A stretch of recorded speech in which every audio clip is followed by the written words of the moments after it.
Welcome to Night Shadows.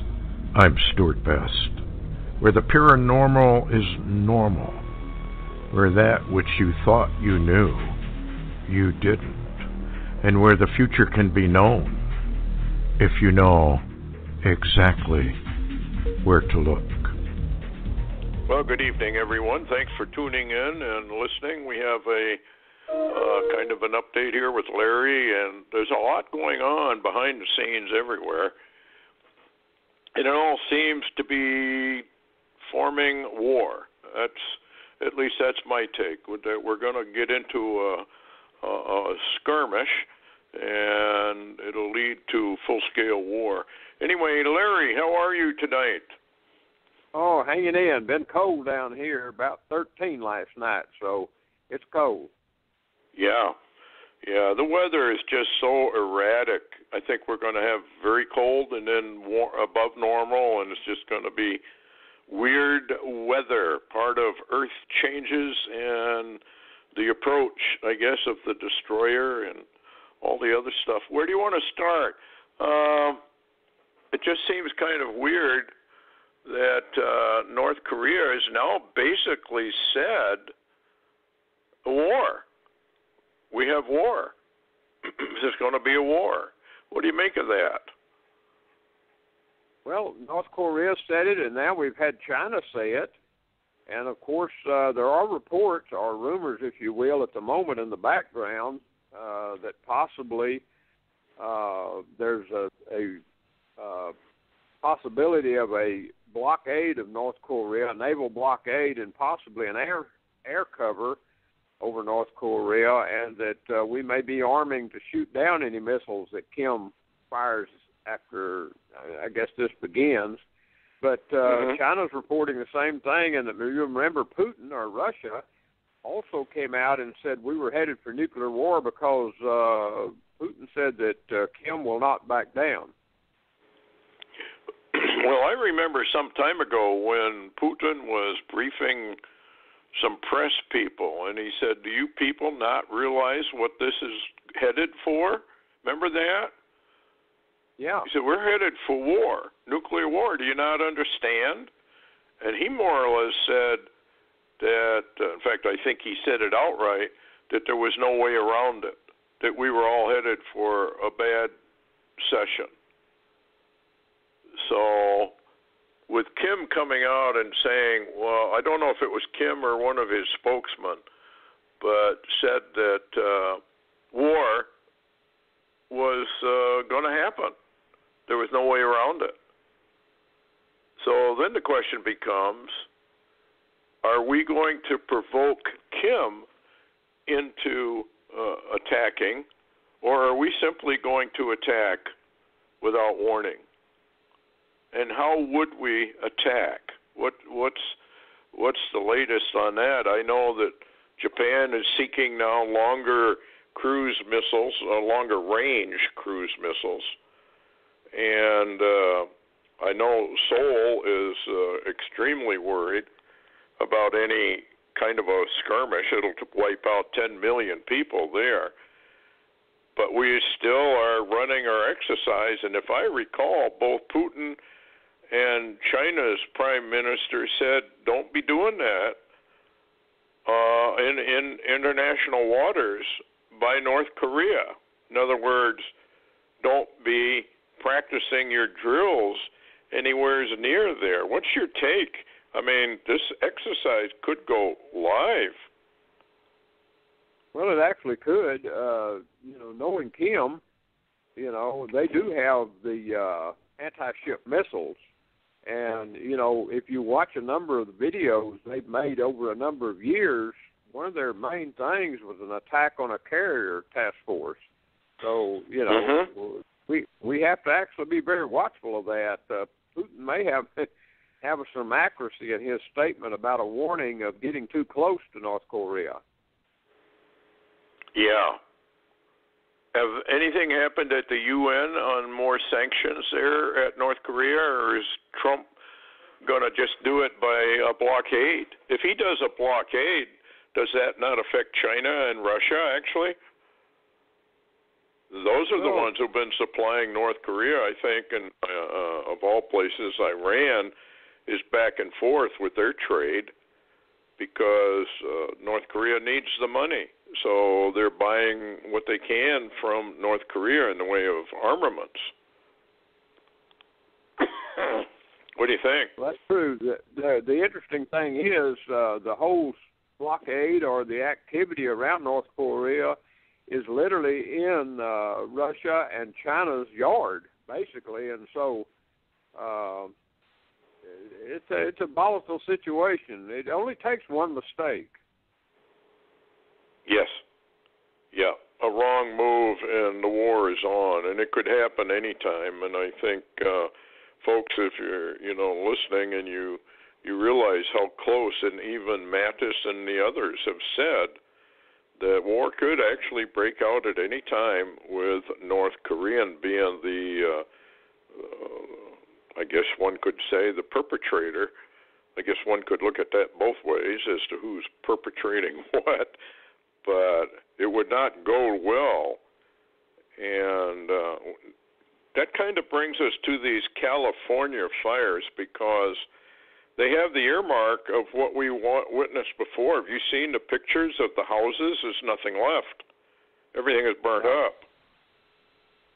So are they experimenting with particle beam, laser, microwave? If we're going to do North Korea, I just can't imagine, unless they want a lot of people dead, that they would not use these weapons that we have that would come down from the heavens. And the way Trump worded it, it would be like nothing ever seen before, which would indicate that they possibly are going to use these kind of weapons. Or do they want North Korea to strike? I was reading an article where they're afraid that Kimmy, the whiz kid, might strike off the coast of America or hit Hawaii or Guam with a sub-launched cruise atomic, or nuclear, I should say, cruise missile. Have you heard any more about that? I've been kind of following it a little bit, but there's not a lot of information on what's really going on over there. No, I think that we've got such a smokescreen news-wise covering America, with all types of disasters for the last few months, and then on top of that, we've got Trumpitis, an inflammation of everything Trump that's been going on within our government, who is just trying to get a knockout punch to take Trump out of office. And then you've got at the same time a coup and a counter coup in operation, and then at the same time you've got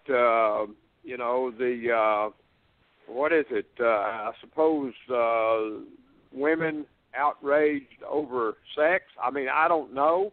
I don't even know how to say it.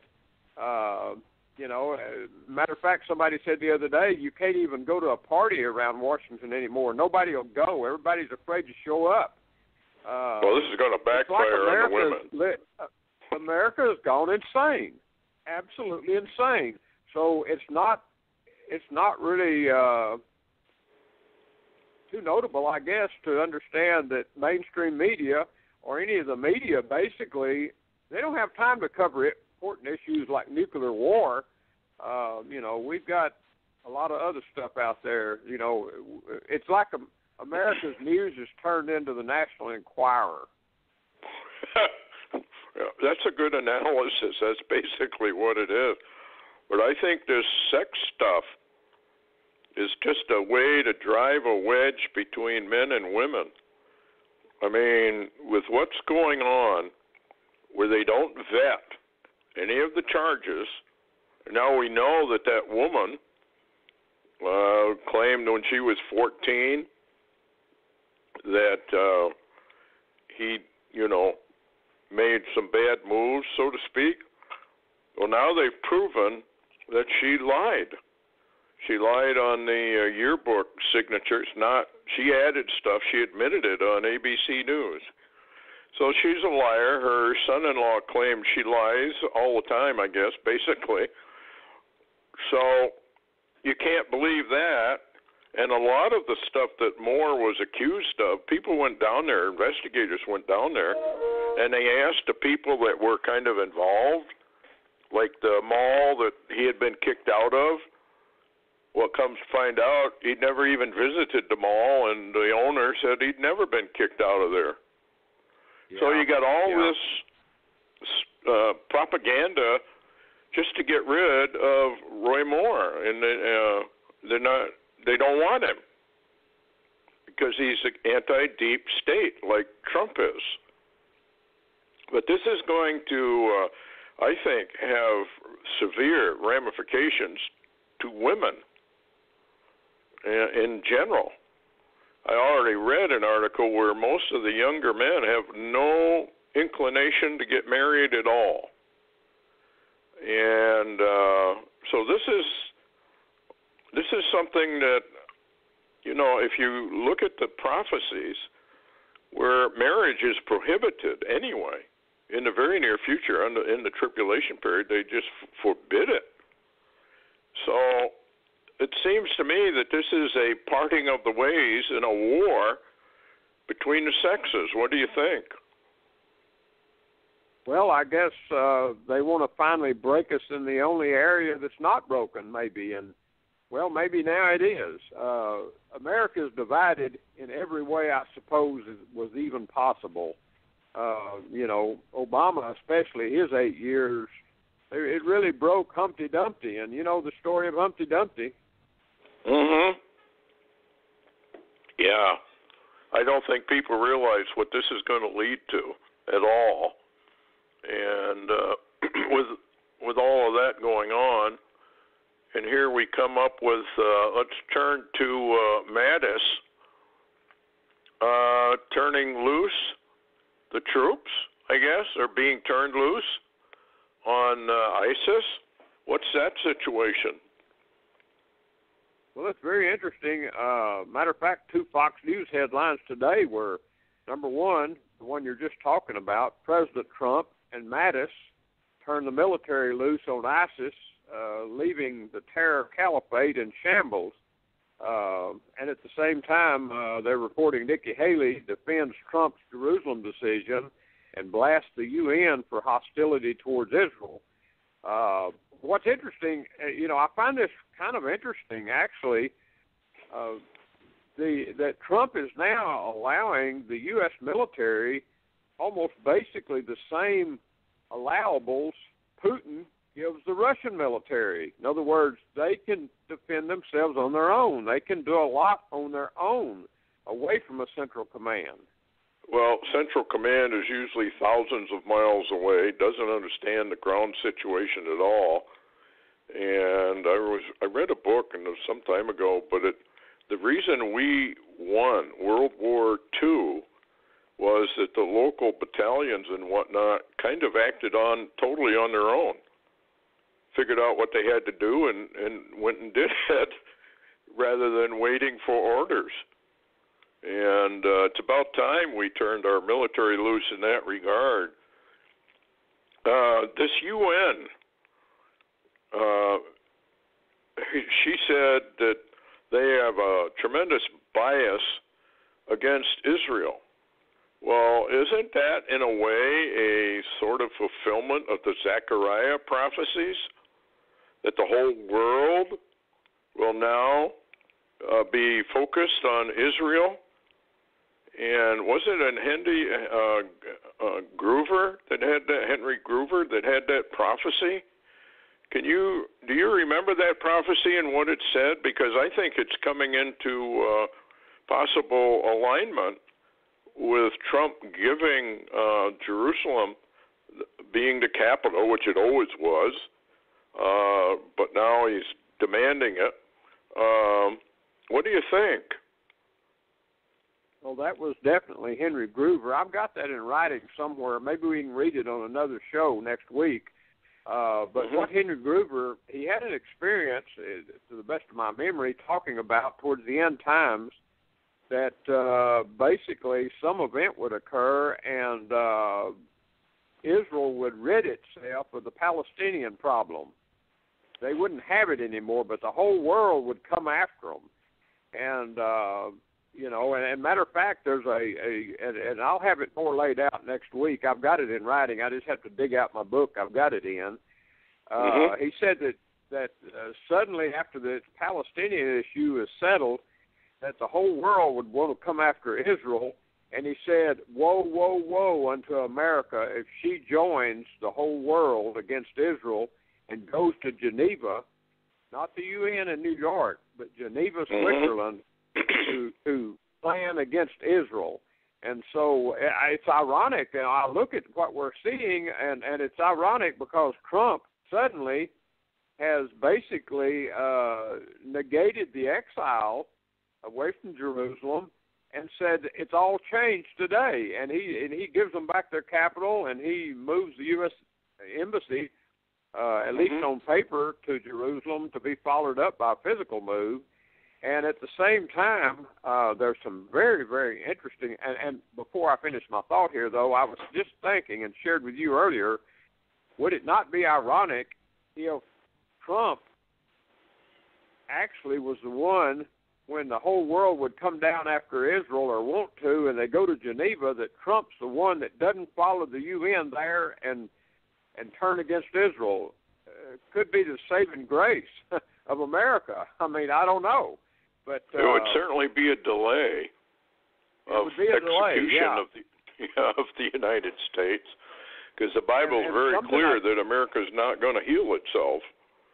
And one thing I'd like to hear your opinion. Yeah, your opinion on one thing is the fact that Nikki Haley today defended Trump's Jerusalem decision and said that was going to stand. And what's interesting, though, is there are reports in the background that because of, you know, the Pope's against this, the EU's against it, a whole lot of the world's against it, actually.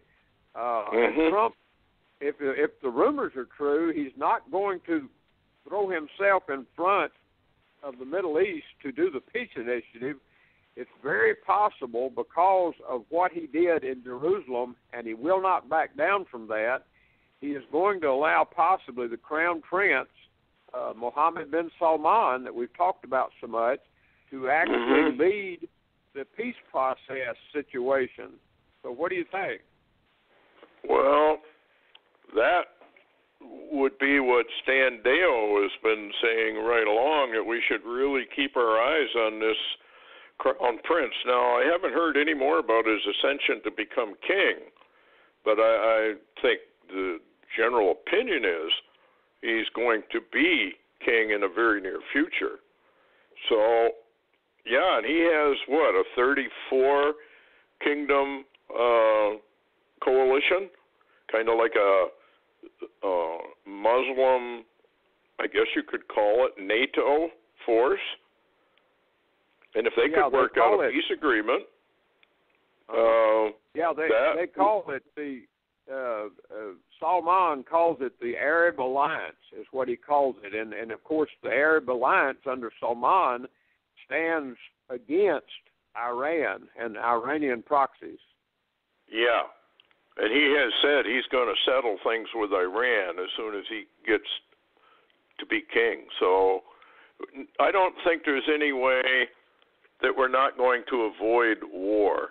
When I wrote the thing for the show, I believe we're kind of at the pivot point, and that humanity better figure out, are we going to hammer out some sort of peace, or are we going to go to war?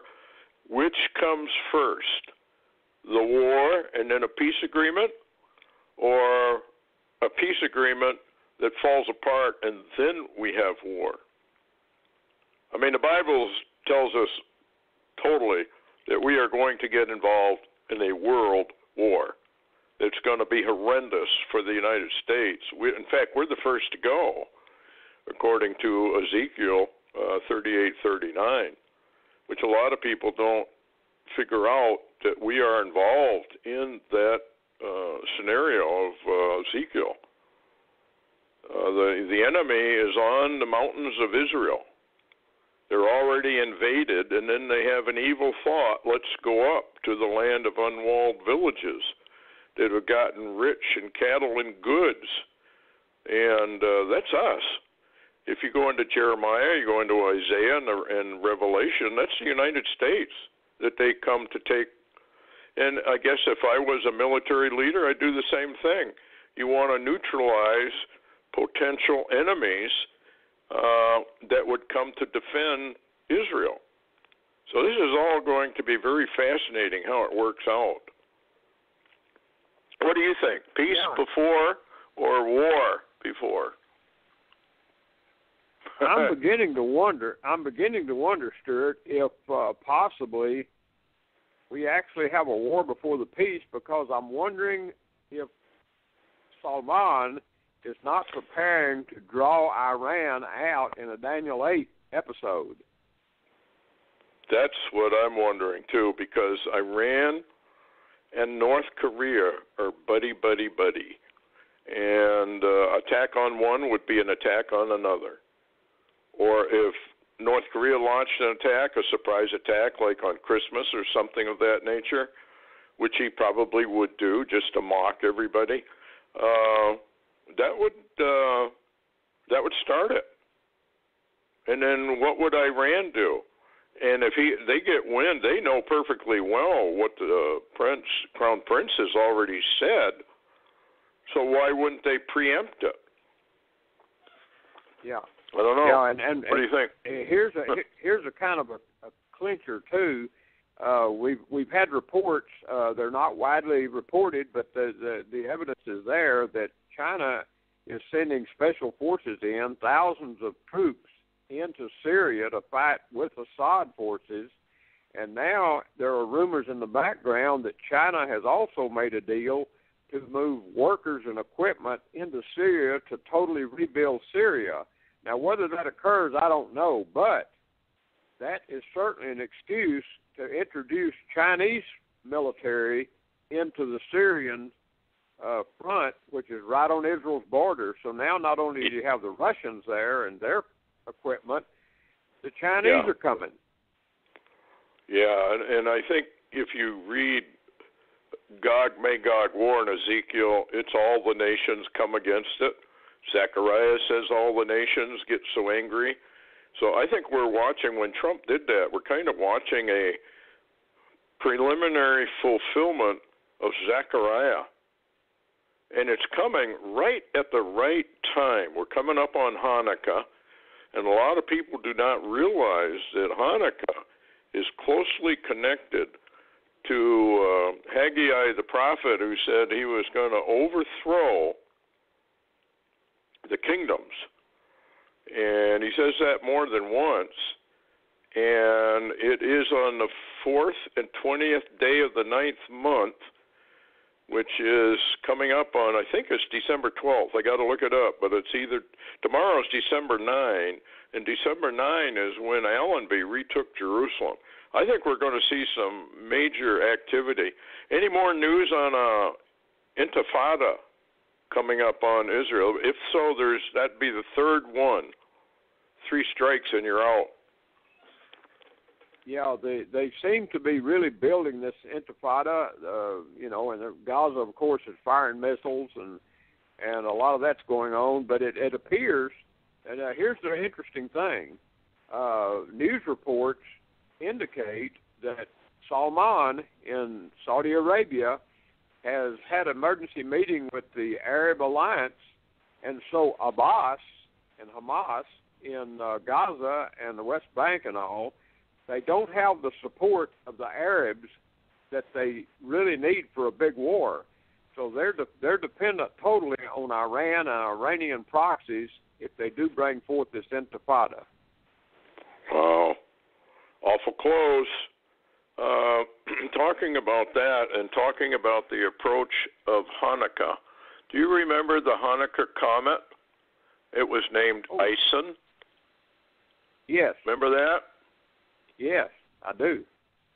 2013. It was on the first day of Hanukkah, also known as the Feast of Lights. Remember how it kissed the sun? And all the scientists said, it'll never make it around. but it did. Psalm 2, kiss the sun. So Ison kissed the sun and left actually as a group. It broke up. And I always wondered if that was not a warning that Christ, who is the Son, Ison, will come and leave with his church, and was a warning to the kings and the rulers of the world. Psalm 2, kiss the Son, lest he get angry and you perish from the way. So we're coming up on a period of time that, boy, this is a heads up of heads up. I'm not saying about the rapture. I don't know. But I know one thing. We are in serious trouble with the Lord, and Trump is leading us into it because he is judgment. And I guess just the way it is, huh?